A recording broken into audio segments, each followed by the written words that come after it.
Ngayon sa pagtutulungan ng Philippine Information Agency, Asian Institute of Journalism and Communication at kapisanan ng mga broadcaster ng Pilipinas ang Mediaseum.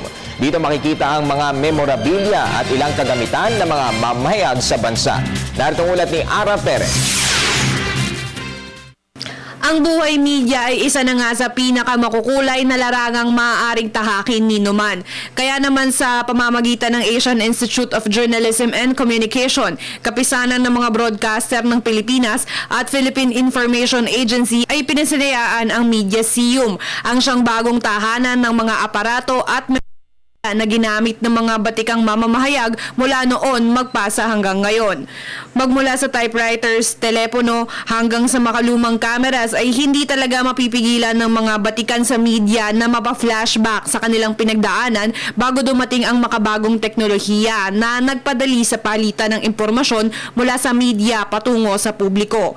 Saksi rito si Communications Secretary Sunny Coloma habang isinusulong ng Administrasyong Aquino ang malayang pamamahayag. Ang posisyon ni Pangulo Aquino, hindi siya naniniwala sa prior restraint or censorship or limiting the freedom of the press in dahil ito ang batayang prinsipyo na pinalaganap din ng kanyang mga magulang, sina Senador Ninoy Aquino at President Corazon Aquino.